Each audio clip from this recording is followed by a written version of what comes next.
afternoon, everyone, and thank you for joining us. Thanks for participating in kind of our little poll here to see where some of you were from today. It looks like we've got kind of a broad swath across Montana. Looks like we have no out-of-staters with us, or at least no out-of-staters that are participating in the poll here today. So first of all, thank you all for joining us.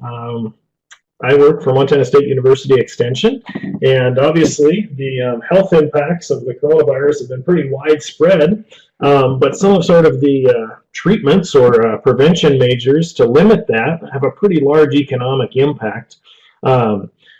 So we decided to kind of put together some different economists to visit about some of the different aspects of this, specifically here in Montana, some things we know, some things we would like to know, some things we're hoping to know, and maybe we can share a little bit of those resources with you all today. First of all, we did schedule 4 weeks of this, and it's going to be Thursdays at 2 o'clock next week. We're going to have Norman Nickerson from the University of Montana Institute for Tourism and Recreation Research visit a little bit with us about some tourism impacts. We're going to have Tino Sonora from the University of Montana Bureau of Business and Economic Research join us, and I believe he's going to talk about some healthcare issues. And then Kate Fuller is going to join us from MSU Extension, and she's going to talk something about some ag impacts, and we'll get some more final titles sorted out for those three before April 9th. We've got some ideas for April 16th, but things are evolving kind of quickly, so we'll probably not announce what those are going to be until just prior to maybe the April 9th session, so you'll always know a week in advance. We did create a website where we're going to put the recording for today's session. It's on the screen there as well. It didn't make it into that initial flyer. We'll also post our schedule there as well. I will try to post that into the question and answer pod there at the bottom later on as the presentation goes along. But if you want to, you can certainly grab that and bookmark it, but I will put it into the question and answer pod. Second thing about interacting with us today, the question and answer pods will come only to the presenters today. So send them in, they'll be anonymous. If we get a question in, I'll just interrupt the speaker when we get a chance, and we'll say, you know, we've got a question come in, could you address this? So please feel free to send in whatever questions you would like. So with that, I think that's enough housekeeping notes for today. Let me introduce our first speaker. So our first speaker is going to be Patrick Barkey. He's the director of the Bureau of Business and Economic Research over at the University of Montana. Many of you probably know him from some of the reports they've put out about the status of the economy in Montana over many years, and for the roadshow tour they do to get around the state and share some of that information with everyone across the state. So with that, I'm going to turn it over to Pat here for a while. Thank you, Joel, and good afternoon, everybody. Does this sound okay, Joel? Are people hearing me okay? Yep, we can hear you just fine. Thanks, Pat.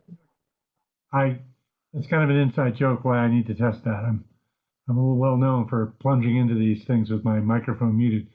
Well, it's a privilege to talk to you all. It's interesting that I'm going first on this program, which is actually going to go all month, because the way this whole situation is unraveling, whatever I say is likely to not be relevant next week or nor the week after. It's moving just that quickly. I want to talk about what some of the economic implications are for the virus. I talk a little bit about Montana.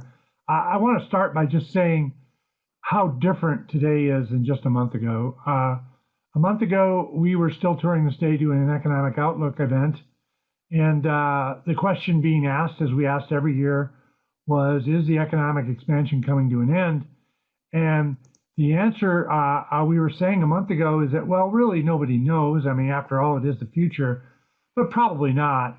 And that is hugely changed. I mean, it's now clearly coming to an end. But I thought I would share with you some of the reasons, some of the things that were going right for the economy before the COVID thing exploded in our faces. Consumer spending was very strong. We had an uptick in home building, particularly in Bozeman and western Montana. The inversion of interest rates had ended. It looked like the global economy was picking up. And what we were worried about before the virus hit, we were worried about manufacturing because it was looking weak.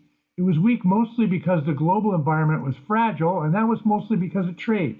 So the two things we worried about before COVID were the trade wars with China and, of course, the election. And that has mammothly changed.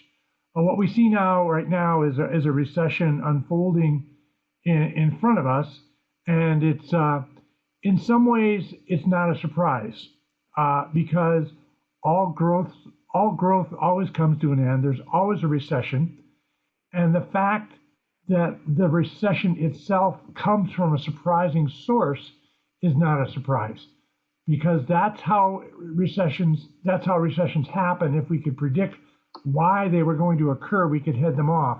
So it's always that body blow you didn't expect when you weren't looking, etc., that's caused this. And of course, that right now is something which in economics jargon we call a shock to the system.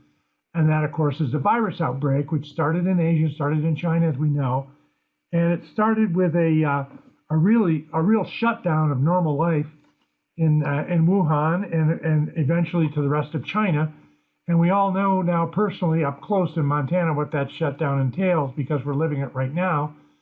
But in January, that shut down normal life in China, shut down their manufacturing sector, gigantic changes. The manufacturing footprint of China changed so much that their air pollution actually cleared up. And that was the first stage. And that really has done three things to the U.S. economy and the Montana economy, and for that matter, the global economy. The first thing it did is it disrupted the supply side of the economy. So the goods and services being produced, it was a huge disruption. All the output from not all, but a huge change in output from Asian facilities. Those go into all kinds of supply chains in the US and elsewhere. All the people that sold that stuff had an interruption in income. All the supply chains dependent on Asian supply were interrupted, and we know that for medical things. We know all kinds of things have been interrupted.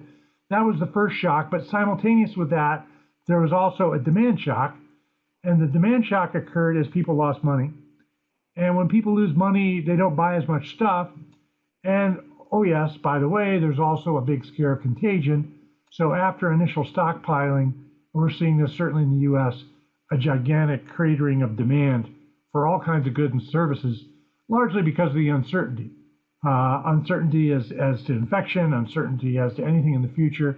People have shortened their time horizons.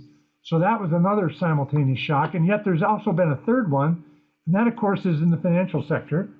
And so much has changed in the financial sector right now. I mean, obviously the equities have plunged, bond markets have radically changed. All kinds of commodity prices have changed. So it's confidence, it's uncertainty, and eventually, as the price of all these assets plunges and our net worth goes down, that's affecting our spending. So these three things have gone into a recession of extraordinary speed and severity. What happens from this point basically depends on what we do. So several weeks ago, this is what we were saying, and it's still true today. And that is where the economy goes in the future largely depends on how well and how fast we react to it. We basically need two things. We need Congress to do something, and they have. They're going to need to do more. But there's a huge private sector financial storm happening. There's millions, literally millions of small and medium-sized businesses that have had huge hits to their revenue, and yet they still have obligations. So they're really in danger of being insolvent. And that's something we don't want to let happen because it's something that it is going to be really difficult to undo. So we need an increase in social safety net spending. And on the monetary side, we need to really open up the spigots in terms of allowing liquidity in the economy and allowing some extraordinary things to happen with respect to regulation. These things have mostly happened. I'm not going to dwell on this. Interest rates have changed enormously. They've gone way down. This graph is actually dated, one of my least interesting graphs, I have to admit, but it just shows you how much interest rates, even as of early this month, how much they fell as people were liquidating their assets in other in equities, and at this point going into bonds, and now they're really just going strictly into cash. So that's what we know. what's needed and what isn't. Well, again, I came up with this list, and this is a good chance to evaluate. So I put down some things I think that we needed to do, and there's check marks next to most of these things because we by and large done them. We need creative Fed action. When I say creative, we need the Federal Reserve to step in and do things quickly because it's administratively organized to do just that. And they have done that. They've done some extraordinary things to boost liquidity, boost lending, and take some innovative actions. Quick action to inject cash into households. The last bill signed by President Trump recently should do that. We need to get money to small and medium-sized businesses to help them weather the storm, help them hang on to their employees. We've done that. We need to have a tariff holiday. We haven't done that. We need to just suspend all this trade stuff, just so that's another problem we don't have a problem with. And yes, we will need to help select industries. What we don't need is we don't need what I call crony capitalism, which is rolling out your favorite project, be it an infrastructure bill, all kinds of slow-moving stuff that really just benefits large companies, doesn't really solve the problem, just uses the crisis as an excuse to do things. We really don't need that. We don't need to have permanent mandates on business. We're getting close to some of these things, as you know, and we really don't need to give money to a lot of people. So what have we done? We've given the money to a lot of people. That's not the worst problem we can do. But really, the needs will be great, and not everybody has them. So we need to think about how we can help some people more than others. So what do we do? As we look into the future, there's 3 questions we need to address. The first question is, okay, we're in a serious downturn. How serious is it? So how far are we going to fall? Is the first question we need to ask. It's hard to answer these questions right now because everything's moving so much. A second question is, how long is that downturn going to last? So are we going to be at the low point for weeks, months? What is it? And finally, what's the trajectory of us pulling out? Are we in a hole that's going to take us years to get out, or are we in a quick snapback? There's going to be a lot of bad economic news ahead describing that first situation. How far we're going to fall? We're going to fall a long ways. Consulting group estimates that if we do 3 months of shelter in place, that would suspend about 1/3 of all jobs in the economy. You might say destroy, but I'm going to say suspend 1/3 of all jobs in the economy. What is that? About 45 million jobs. That's a lot of jobs. We're going to see, and we're already starting to see, some really shocking news on unemployment. We'll soon get news on tax receipts, overall growth. All these economic measures are going to be really scary, unprecedented. Use whatever word you want. If you want to, some of the forecasts for GDP growth in the second quarter. Now, I want to tell you these are annualized. So, for example, the FTI forecast of a 23% decline in GDP in the second quarter, that's the quarter we just started, that really means about a 6% decline in the quarter itself. But if that were to continue for a full year, it would be a 23% decline. I state that because that's the nomenclature. That's the way quarterly growths are typically expressed here in the U.S. So these are some pretty scary pieces of news. The recovery path. What does the recovery path, what's it going to look like? It depends on many, many unknowns. I'll just spell out a couple of them. First, there's the whole biological side of this, if you will, which of course interrelates to with public policy as well. So how is the pandemic going to play out in the U.S.? Are we going to have something that's kind of a Korea style? I don't know about China. We don't trust their data. But is it going to be a 2 or 3 month disruption with a tailing off of infections and some return to normal life? Or are we going to see strong public health measures be challenged by a virus resurgence? Because we don't really know everything about this bug. And if the virus comes back in the fall, that's a different kind of scenario. Or finally, the worst case scenario is simply where our public health measures don't work at all. The virus rampages through our population until it runs out of hosts. That's an ugly thing to anticipate, but we really don't know the answer. And then what's going to be the economic recovery? Are we going to have something which is a prolonged contraction? In other words, are we going to have secondary and tertiary effects? So we clearly have businesses hurting today. Are those businesses is a wave of bankruptcies going to extend into previously unaffected businesses like insurance or even healthcare? Bankruptcies, possibly financial panic. all these kinds of very ugly things? Or are we going to have something in between? Are we going to have a muted recovery where the recovery takes place, but it takes a long time to come back, or the strong bounce back? So you have all, there's 9 possibilities right there, right? And the closer you get up into the upper right-hand corner, the better it is for the economy. But we honestly don't have a handle on which one of these scenarios is going to occur. When you look closer at Montana, you look at some specific industries. Some of the pronouncements are rather dire. You can see Oxford Economics is saying an 80% hit on tourism in March. That's quite believable. The good news for Montana, by the way, is that not too many people are coming to Montana in March. The peak season for us is in the summer, but people are making plans today. So even 25% reductions would be a pretty severe blow to a place like Montana. We're still looking at this, and I just have a couple slides left, by the way, Joel. We're still looking at this. We're right now in the process of putting together a report to try to assess our state's recovery prospects. And when we look at this, we are going to try to take the key industries in Montana, and that's all the industries, and try to score them by their vulnerability to this situation. And the kinds of things we're looking at are, first, the kinds of businesses that have, as you can see on the slide, the links with risky behavior, discretionary activities, so travel, tourism, entertainment, large gatherings, person-to-person contact. Businesses that depend on that are going to be especially vulnerable. But then there's also financial considerations. This is going to be a serious hit on cash.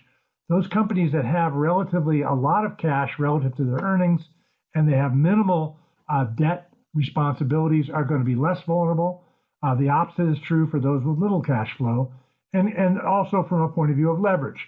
So leverage in the sense that if you depend on growth simply to pay your bills, then you're going to be more vulnerable in the situation. So when you do this, there's a national firm, Oxford Economics, has tried to rank industries in terms of their vulnerability, and there's some surprising outcomes. Among the most vulnerable industries, the one I work for, educational services, you can read on this list. Some of these have a footprint in Montana, some don't. Even utilities are on this list because of their debt obligations, obviously cruises. We're not sure how relevant this is for Montana, so that's why we're doing our own work. But it's interesting to take a look at this. If you look at those that are least vulnerable, this is interesting as well. It's not surprising to see tech on there. Slightly more surprising to see refineries. That certainly has not been the talk, but oil prices are a separate issue. Construction could be doing pretty well because construction is something that is industry go forward, take advantage of low interest rates, and the pent-up demand for housing is not going to go away. So I was asked to cover the world, the U.S., and Montana in 15 minutes, and I didn't even have time to tell a joke, but that's probably just as well in this environment. I don't tell a joke. So let me stop there, and Joel, see if there's any questions, or turn it over to the next speaker. All right, Pat. Yeah, I'll pause here for a minute. If you've got a question for Pat, please type it in that question and answer pod there at the bottom of the screen.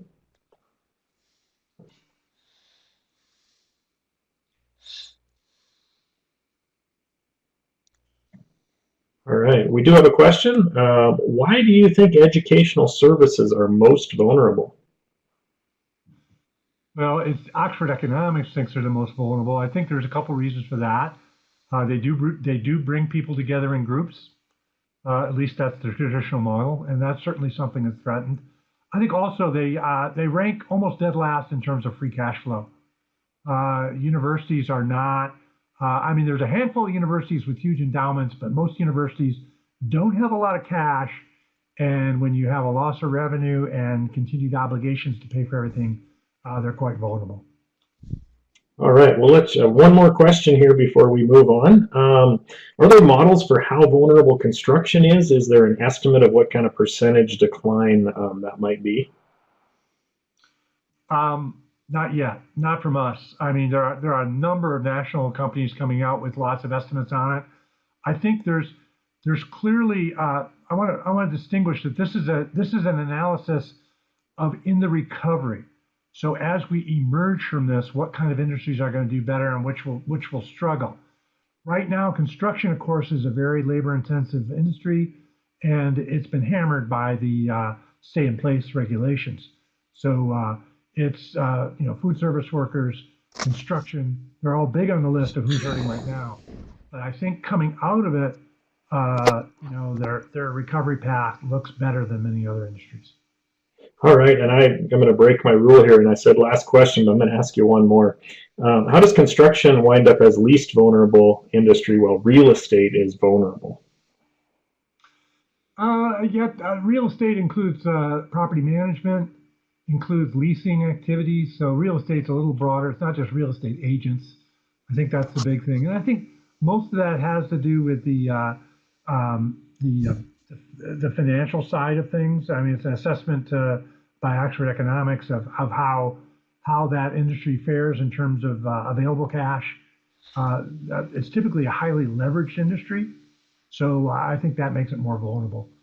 Construction, on the other hand, is there's many smaller companies, so I think it's largely on the demand side in construction, and largely on the residential side of construction, not so much commercial. All right, and then we did have one more. We might as well just get them all caught up. What's the definition of wholesale trade?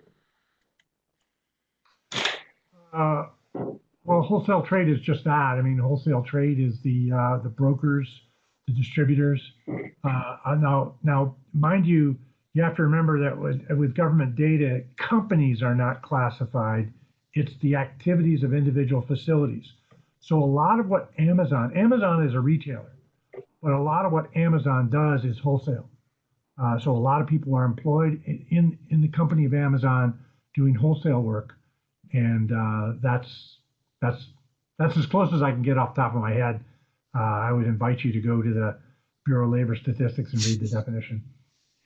All right, well, thank you very much, Pat, for joining there. Let's move on here to our next speaker. Our next speaker is going to be George Haynes, who's an extension economist with Montana State University in the Department of Agricultural Economics, and he's going to talk a little bit about some of the small business angle with respect to what's happened and some of the stimulus legislation that's taken place.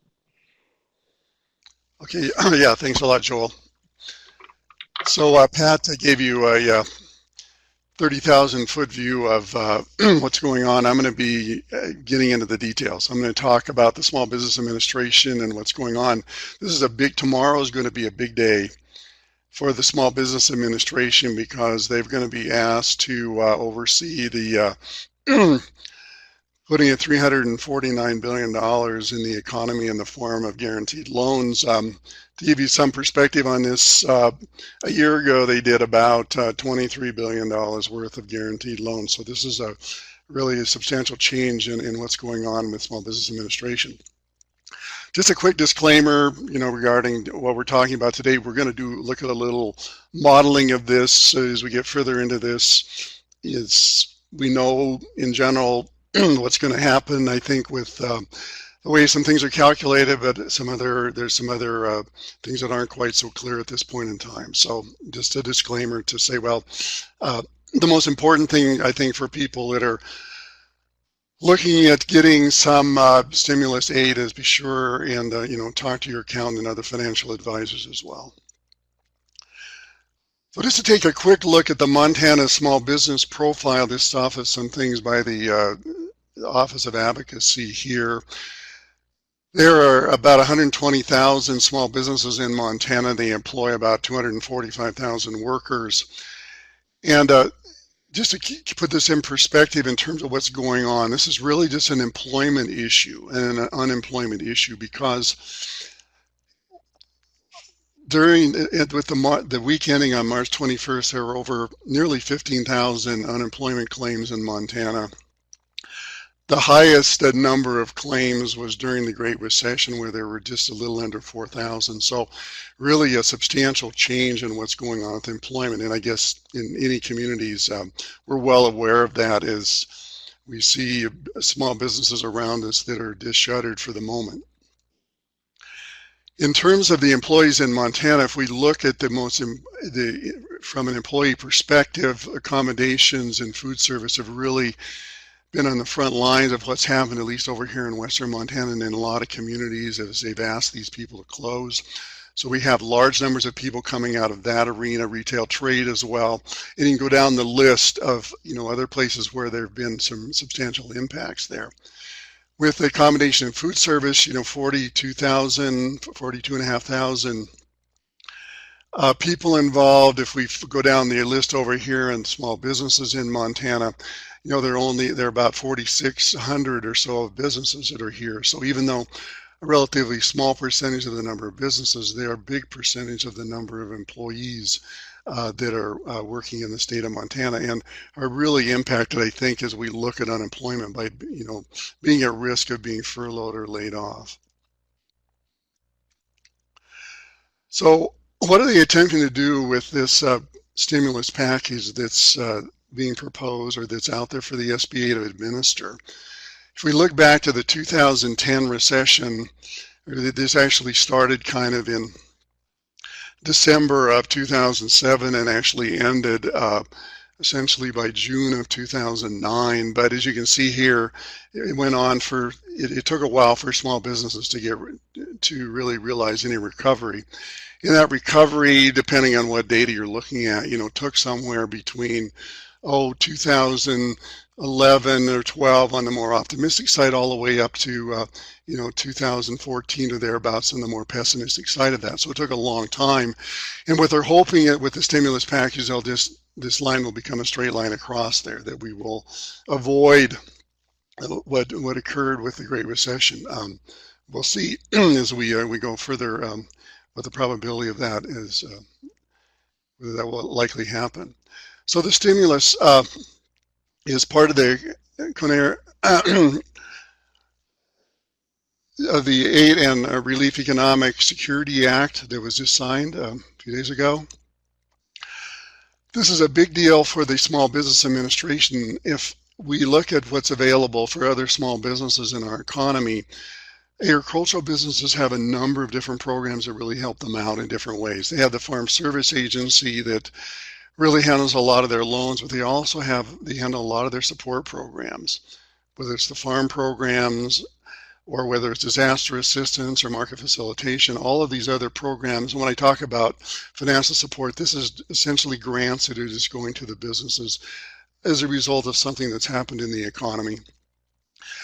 They get protection from the Risk Management Agency because they can buy crop insurance, and crop insurance is subsidized by U.S. taxpayers.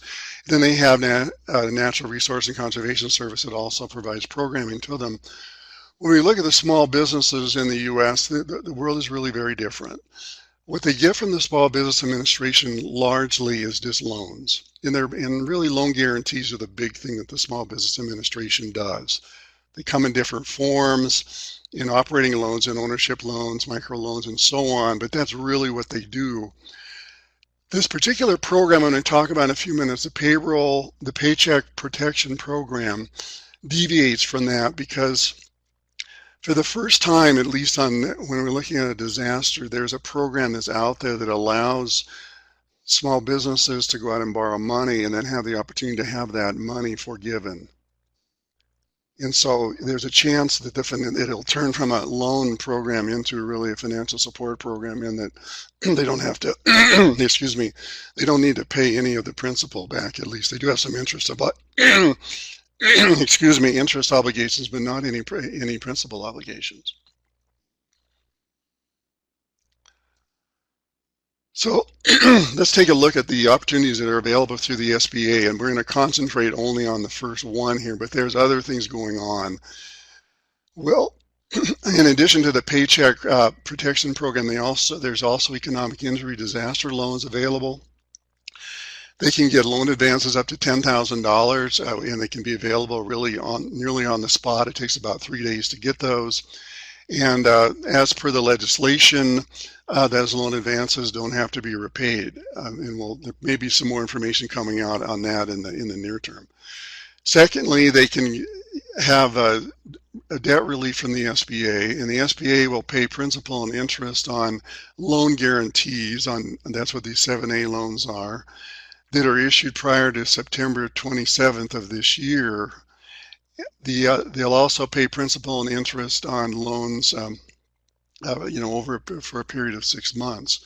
So another place where the SBA is helping out for people that have, mortgages or other things that are out with them, so they have loans that are in place. And then lastly, there's SBA Express Bridge loans. This is really for people that have applied for the economic injury disaster loans that I talked about above, but they can get an express loan for $25,000 to bridge the business between right now and then when the economic injury disaster loan money, or at least the full amount of that money, would be available to them. So that's kind of what's sitting out there for the SBA at this juncture. Okay, one of these is the most important, and it's really critical because tomorrow is the big day. If you're going to sign up for the Paycheck Protection Program, it begins on April 3rd and it extends through the end of June. So how does this work? Well, eligible recipients are those people that are able to qualify for a loan, can get a loan guarantee, and from anywhere from $1 to $10 million. These loan payments are going to be deferred for 6 months. So if you get a loan, you're not going to owe anything on it for 6 months. If you maintain your workforce, and this becomes the really critical part of this, if you maintain your workforce, then you have a chance of having this entire loan forgiven.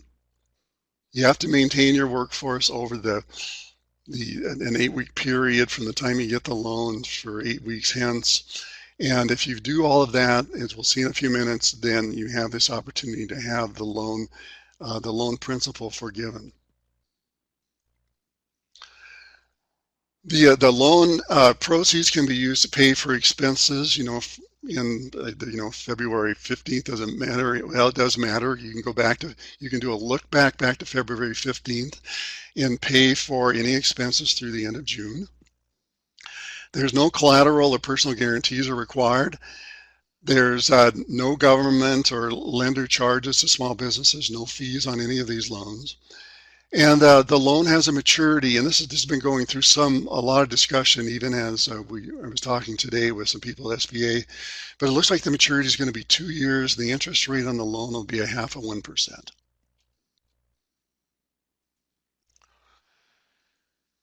So in order to qualify for one of these, you have to have less than 500 employees, which is not an issue for us, largely here in Montana. There is a provision that's out there for small businesses in the hospitality and food industry with more than one location. And in those cases, as long as the store in that particular location has less than 500 people, then they're going to be in a position to compete for some of this money.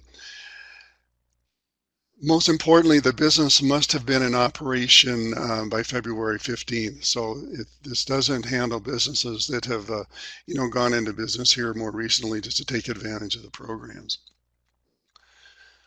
So if these the loan funds are available and they, as I said before, they can be forgiven, but they can only use these loan funds for certain things. And one of them is they can pay for payroll. And with the money that's being allocated, about 75% or at least 75% of it's going to be need to be used for payroll. If it turns out to be more than that, you're likely not to be able to get all of it forgiven. But 75% needs to go for payroll. Then if you have some left over, you can then pay interest on a mortgage or rent or pay for some utilities. But this is all dependent upon maintaining people working for you and also maintaining salary levels. So this is really an opportunity to keep people employed, and so that's really the emphasis of the payroll protection program. So how do we do this? And we'll go through a little example here that'll probably make this somewhat clearer. But we first have to go off and compute earnings, and this is essentially done by going out and looking to see what your earnings were over the past year, and then adding to that your benefits that you may have been paid, which would be health insurance premiums and any retirement contributions and so on. So we have two components. One of them your kind of salaries and wages, and the other part of it being the benefits.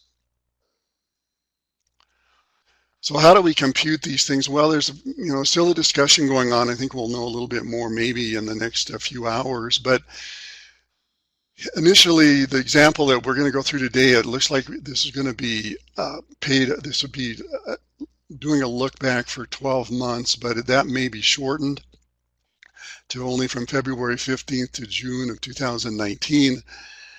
If you haven't been in business in February through June of 2019, then there's an opportunity for you to do payroll computations from January 1st of this year through the end of February. And then seasonal businesses have a whole different array of choices that are out there, but primarily to try to help them find a reasonable time when they had employees working for them, and then that will become the basis for their average payroll expenses. So the way this works is that they have a maximum loan based on 2.5 times their average monthly payroll. And then there's a few things that need to be subtracted that aren't included in that. If you have any payroll that's over, $33,000 for essentially just over this period, then that doesn't qualify. If there's any money you received for sick leave that's already been paid for by another program, that doesn't work out, or family leave that's been picked up by another program, those things don't work. Those are not included either as payroll costs or benefits in this particular case. So let's go through a quick example of this. I'm going to run over my time just a bit, but if let's say that this business has $150,000 in salaries and $50,000 in benefits for $200,000 in total. If we divide that $200,000, it turns out that we have about $16,667 that's then our average payroll. We get 2.5 times of that as the amount of the loan that we can go out and apply for. So we have the ability to borrow, in this case, almost $42,000. So what do we do with this $42,000? Well, we can spend it on payroll. And in this particular example above, with people earning about this amount of money, and assuming there's only 4 guys working for this business, $33,000 of that would be already eaten up in payroll expenses. For payroll, for their salary, and for their benefits. That would be 80% of the loan. And the banks are going to like that because that's going to allow you to satisfy their requirements that at least 75% of it be for payroll. The remaining funds, that's $8,000, you can spend on some other things, but really only interest, rents, and utilities. There may be some things added to this, but I'm not so sure that the list is going to get much longer. That seems to be about it. So let's say that you decide to lay off one of your workers over this 8-week period. And so your workforce goes from 3 workers down to 4. Well, you end up getting penalized. And the way the penalty works is essentially you take 1 minus your number of workers that you currently have working for you, divided by the number that you had working for you the prior 12 months. So in this particular case, you get 1 less, 0.75 or 3/4. And so you end up with a 25% penalty because your number of employees has been reduced. Turns out that you're going to then lose 25% of the loan amount, so you're going to be penalized, just a little over $10,000. And so the total amount of forgiveness that you're going to get on this loan will only be about $31,000. If you would have kept everybody employed over that entire 8-week period, then you would have been able to get forgiveness on the entire amount of the loan, the $41,667. I'm not going to go into this in much detail here, but one of the decisions that's really important to a lot of businesses is they're better off to have people on unemployment, or they're better off just to stay on the job that they currently have. In this particular example, if you have an employee that's making about $37,500, he's going to get about 1% of that per week for unemployment, so he's going to get $375 a week. Would end up getting about $1,500 a month on unemployment insurance. Federal government's going to kick in $600 a week, so you're going to get $2,400 on top of that. So your gross unemployment compensation from federal and state would be about $3,900. In our little example that we've been doing here with this employee that was um, in our business was earning $37,500 in the business, is going to have an average salary of about a little over $3,100. Monthly benefits probably going to be around $1,000. So he's going to end up with gross salary and benefits of about $4,000. So these numbers are pretty close to one another. But keep in mind, when you're on unemployment compensation, you got to go out and find other health insurance and other retirement and so on as well. So these are this situation with unemployment really will require a lecture of its own as we move forward in this series of webinars. So how do you get the money? Well, you might, it would be best if you found an SBA certified or preferred lender. They do have a program also to add additional lenders in, but that's going to take some time. I talked to SBA in Washington this morning. They weren't exactly sure the details of this. So if you can find an SBA certified lender out there, I would encourage you to do that. The Montana lenders that are the SBA lenders are at this website right here. This is the most important slide that I probably have in this set. If you need to go to this resource guide, and if you look on pages 28 to 33, you will find a place that lists all of the SBA certified lenders that are in the state of Montana. The banks will begin working on this tomorrow, so if you want money out of this, I think it's really important to get in and talk to a lender as soon as you can. If you're self-employed, or you're a single employee, or you're an independent contractor, you're going to have to wait till April 10th. I think it's important to apply as early as you can because this $349 billion will go away pretty quickly. There's a simple form you have to fill out that that they'll give you. It's only a 3-page application, so really not really terribly onerous. When you get the money, as I've already talked about before, remember that you really can spend this on payroll-related issues or interest or rent or utilities, and that's about it. So this really becomes critical as you think about how you're going to use the money. There are other opportunities that are out there, and we're not going to go into these in any detail, but the most important piece of the puzzle here is you do have this opportunity for going out and participating in this payroll protection program. Again, it begins tomorrow. For many small businesses will be able to go out and begin to put an application in for this particular program. So with that, that's what I know about this particular program at this juncture, and would be happy to take any questions. All right, we did have one couple comments came in earlier as will we be recording these? We are. The website that I sent out in the chat box is where we will post those. We had a question of will the SBA link be shared? Yeah, if you want to send me an email directly, I can certainly get that link to you. Maybe George can put it back up on the screen there for a minute as well. Let's see here.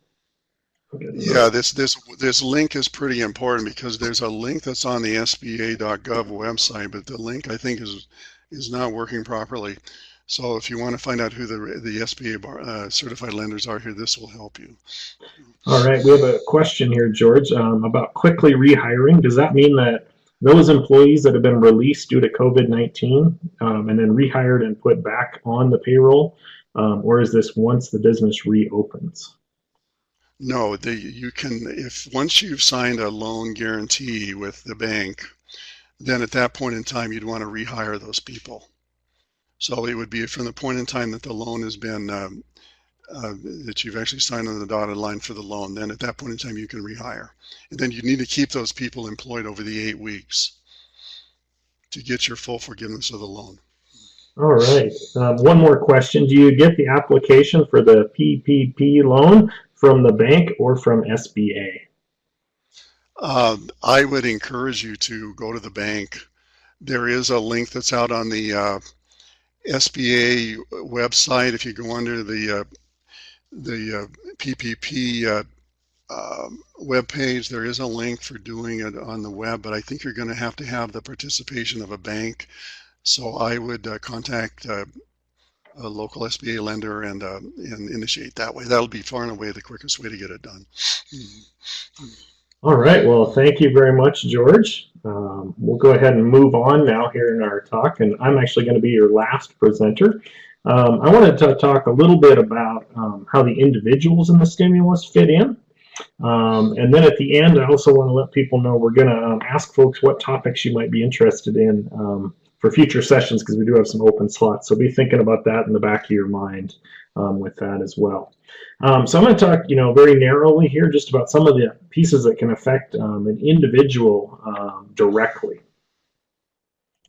So first of all, kind of how has this hit everybody? Well, certainly we've seen this loss of employment, directly due to the illness, but more likely due to businesses closing as a result of the restrictions, sort of to help it prevent spreading or slow that spreading as well. And it might not be that you've lost your income, but you've just had reduced hours or reduced tips and those kind of things. And like Pat mentioned originally, a big question is how long is this going to take? Is this going to be a 3-week shock, a 6-week shock, a 6-month shock? So I want to take a look here at kind of how the stimulus is going to act into this on individuals directly.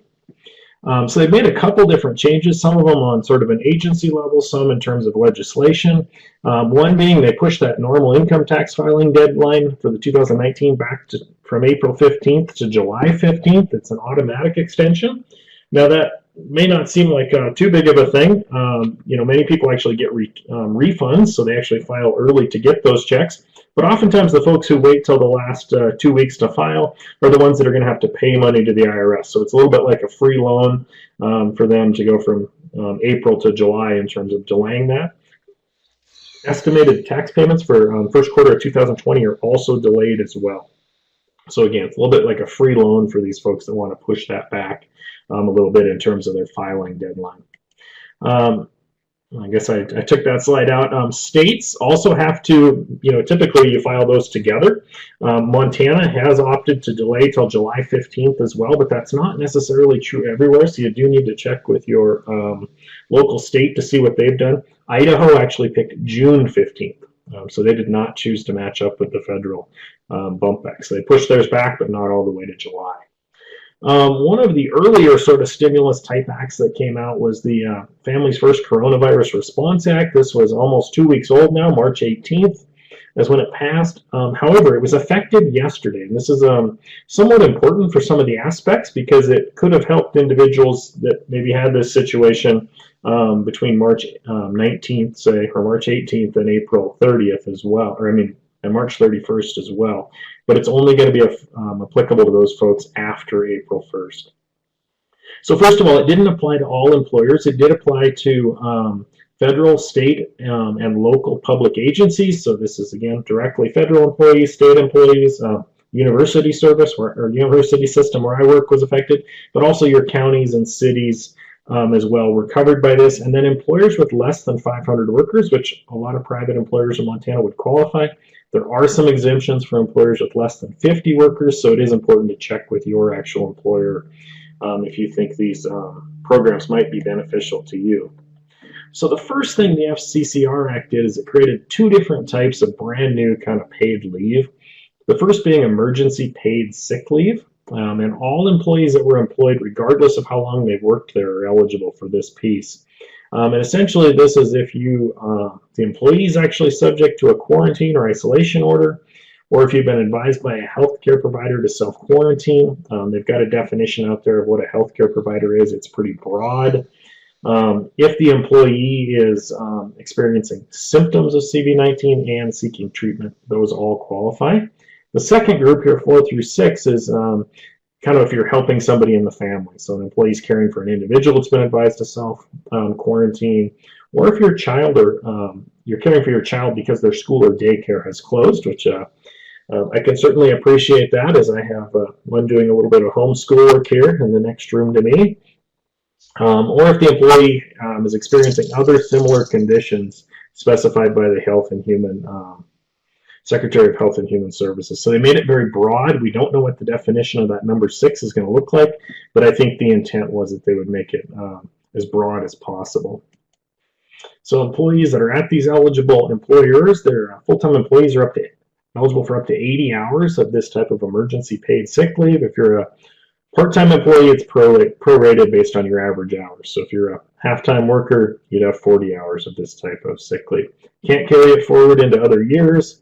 And the employers have to pay this in addition to other benefits. So they can't say, well, you already have sick leave and we're just going to call the first 2 weeks of your sick leave this EPSL leave. So, and they also have to, they can't require you to take your other leave first. This has to be additional leave.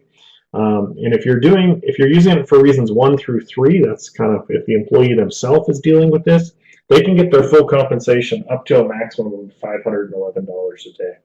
Now, if you're doing it for helping a family member, essentially, that was the 4 through 6 reasons, you can get 2/3 of your compensation up to a maximum of $200 per day. So they do differentiate why you're taking that leave in terms of how much you can get paid. The second type of leave that this act created is emergency family medical leave. The first 10 days are unpaid in this case, and I think this was designed to work in concert with the previous leave that we just talked about. So this would kick in after that would take place. Other leave can be used for that first 10 days, so your vacation time, your sick leave, or the previous emergency leave that we just talked about. After that 10 days, then employers must pay at least 2/3 of your regular pay, up to $200 per day, maximum of $10,000 over the life of the program, which is 12 weeks for this. So employers with less than 50 employees may be exempted from this, and the reason they have to give is that it jeopardizes the viability of the business as a going concern. We don't know exactly what that definition will look like there as well. The employee must be employed for 30 days to qualify for this. So for the first 10-day leave, that was for anyone who's employed. The Emergency Family Medical Leave Act here is just for those that have been with the company at least 30 days in length. Now, probably the biggest news item thing we've seen are these cash rebates directly back to individuals. And rebates is the term that they use. It's essentially $1,200 per qualified taxpayer. So what's qualified taxpayer? Well, it's anyone age 18 and over. You have to have a work-eligible Social Security number. So that doesn't mean you have to actually be working. So our retirees will be eligible for this. You also can't be claimed as a dependent on someone else's return. And kind of the big area there that we're going to see is maybe college students. So those 18, 19, 20-year-olds that might still be claimed on their parents' return won't be able to get their own $1,200 rebate to themselves. And we'll talk here in a minute. Children also get $500, or the parents of them do, but only if that child is under age 17. So there's going to actually be this gap of these very young adults that aren't going to get a $500 rebate to their parents, nor are they going to get their own $1,200 rebate. There's going to be a little bit of a gap.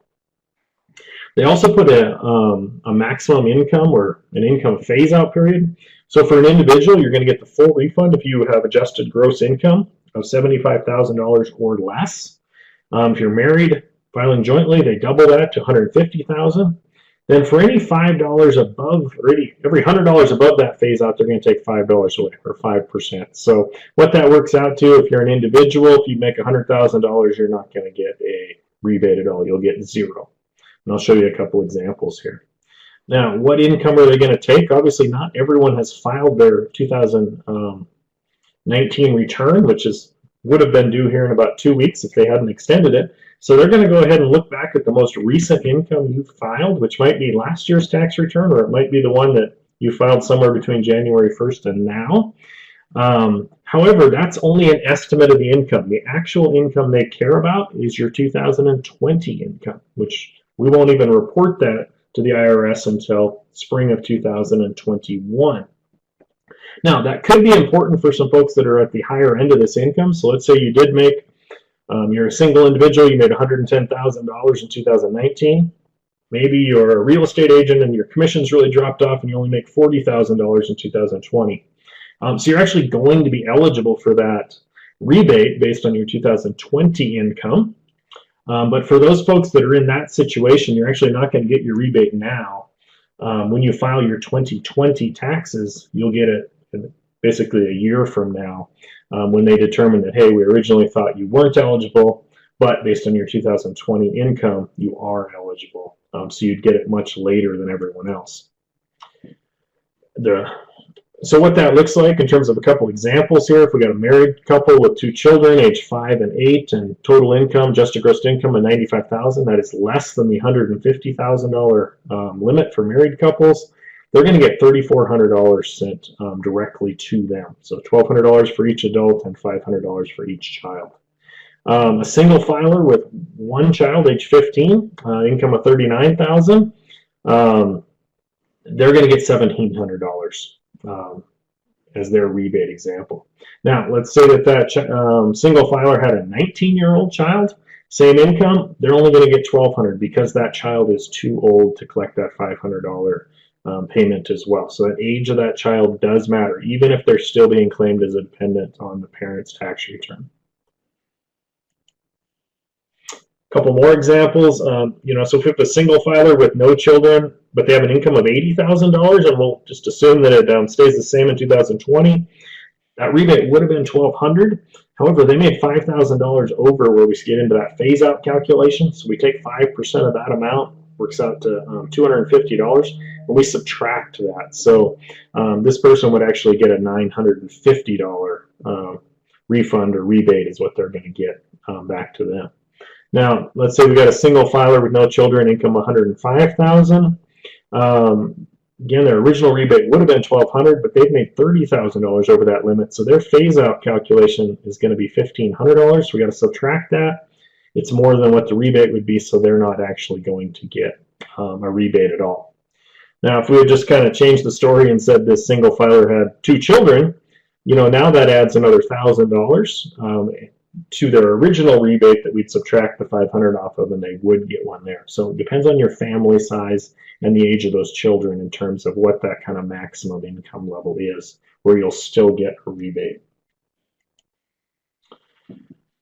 So when are you going to get your rebate? Well, the Treasury Secretary was instructed to send them as rapidly as possible. Estimates are about 3 weeks for direct deposits. Now, whether that's 3 weeks from last week when it was passed, or whether that's 3 weeks from today, I don't know, but it should be coming probably by the end of April. For those folks that don't use direct deposit, it's probably going to be more like 6 or 8 weeks if you end up getting a paper check.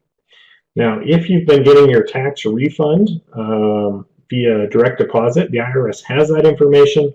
They've been given access to that, and that's going to be their first option to send you that money. Also, for folks that are receiving Social Security benefits, they've been given access to access the data that the Social Security beneficiaries have been receiving and utilize their bank account as well. So those folks are going to automatically be in that. There was some talk that there would be a way to provide a bank account number if you've been getting it by paper. But as of yesterday, it said under construction for that link, so it hasn't been made available yet. Or they will mail it to the most recent address on your tax return. There is also a possibility if you haven't filed your taxes. Originally they said that maybe you don't make enough income that you're required to file, that you would need to file a simplified return in order to receive this. They've now kind of stepped back on that. But if you haven't filed in a number of years and you're not in the Social Security system, it might be a good idea to check with an accountant and see if you need to file a normal tax return, even owing nothing, just to make sure you get into that system. So guidance was still coming out from the IRS on that yesterday afternoon. They've also made some retirement-related changes. First of all, they waived the 10% early withdrawal penalty for those under age 59 and a half if you're taking money out of a IRA, 401k, 403b plan. For those qualified plans, the 401k or 403b, you do have to not be employed to be eligible to make a withdrawal at all. But normally those would be subject to regular income tax and a 10% penalty. If you're under 59 and a half, they have waived that 10% penalty. Also, you normally have to withhold some taxes out of those, just like your normal paycheck, so that when you get to the end of the year, your tax bill isn't quite so high. They've waived that requirement as well through the end of the calendar year. They also are letting you pay it back later. So if you take some money out because you think you need it, but then maybe down the road you decide you didn't necessarily need it, there are some options where you can pay that money back into those retirement accounts. So giving you a little bit of flexibility in terms of those retirement funds. Now, required minimum distributions are waived for 2020. So this is for folks age 70 and a half, where they're required to start taking some of their money out. You might think, this is kind of counterintuitive. The other ones, we've been giving people access to their money. Now we're saying you don't have to take your money. But what they're kind of saying here is obviously the stock market has gone down substantially. If you're to actually pull money out of those and sell to make your required minimum distribution today, you may not get some of that increase back into that account. So you'd be kind of locking in a loss if you were forced to take that retirement distribution today. So they're giving those that maybe don't need the money the opportunity to leave it there for an extra year before they start pulling that money out. They've also, for folks that have an employer-sponsored retirement plan, again, these are typically those 401k or 403b plans that allow participant loans. Typically in the past, you could have borrowed, if the plan allowed it, up to 50% of your vested account balance to a maximum of $50,000. They've now said you can borrow 100% of your vested balance up to $100,000. And if you currently have a loan outstanding, you can delay payments on it for up to 1 year. Now, not all plans allow loans in general, so plans that don't allow them are still not going to allow them as well. But it's an opportunity for that employer-sponsored plan to provide a little more flexibility to their participants if they choose to. Now, George mentioned it a little bit earlier. I just want to put this graphic up because it really caught my attention. This is from the Tax Foundation. So let me grab my arrow here. This bar over here, the purple, this is Montana's average unemployment claims per week during the 2-year period that was the recession about 10 years ago. This 3,800 number of Montanans here, this was the highest single week we had of new claimants in Montana during the Great Recession. This was the number they released a week ago, and this was the number of new unemployment claims they released this week. At the end of February, kind of before all this hit Montana, we only had 22,400 people unemployed, and that was a non-seasonally adjusted number. I don't know what the first 2 weeks of March looked like. I wasn't able to pull those data here this morning, but just in the last 2 weeks, we've had almost 35,000 Montanans file compared to a total of 22,000 that were unemployed the month previous. So incredible shock to our labor market here in the last month. There have been some changes. George mentioned them. I'm just going to mention them very briefly here. The new federal law did provide some flexibility to states. Typically, there's a 1-week waiting period before unemployment benefits start. States have been encouraged to waive that. They're also adding an additional $600 per week of employment compensation on top of what you were getting to the state prior to. Now, given that the average unemployment benefit is something like $400 a week, a $600 boost is a pretty sizable increase. They also added 13 additional weeks that can be claimed as well. So instead of the typical 26, there's an additional 13 that one could claim beyond that. They've also changed the rules, so they're calling it a short-time compensation period. So this is somebody that's had their hours reduced that they might be able to also claim as well. So maybe they haven't lost their job, but they went from 40 hours a week to 8 or something like that. There's a program they might be eligible for as well. They also changed the definition a little bit to allow some self-employed individuals to claim as well. So Montana Department of Labor, who handles that, I've got their website there. You can see exactly each state was able to implement this a little bit differently. So there's not kind of a blanket statement for all states, but they did incentivize the states to expand these benefits quite a lot. So with that, are there some additional questions for myself or George as well? I know Pat had to leave to join another event, so he's not able to take questions. I'll also put a poll on here while I'm answering questions about some ideas for topics that you might have for us in the future. So we had a question here about if you had a child born in 2019 and have not yet filed your 2019, I'm guessing you won't get paid for that child. Well, the short answer is you won't get paid right now for that child if you haven't filed your return. However, when you do file your return for 2019, that will show up as an eligible child, and it does look like you will get an additional amount. However, they have not given a hard and fast date yet in terms of what cutoff period it is. They're going to take a look at which returns have been filed. So it's possible if you were to file today, that the IRS might actually be able to capture that data and get that additional amount included in your current check that would come out in 3 weeks. So there was quite a bit of discussion about what that cutoff date would be, and I didn't see a clear answer in some of the discussions in terms of when the Treasury will take a look at those IRS records. So, great question.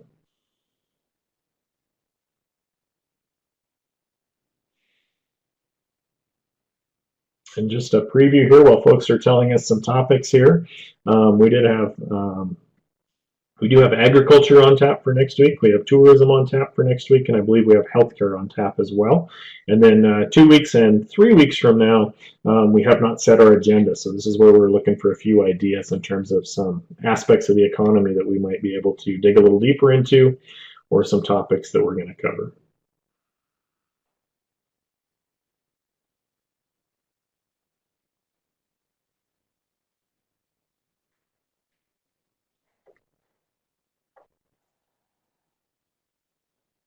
All right. Well, not seeing any additional questions. Thank you all for taking an hour here and spending it with us. We appreciate your participation. Mark your calendars for 1 week from today. The same login link will be available, and the website recording will be posted at that link I shared in the chat box as well. So, have a great day, everyone.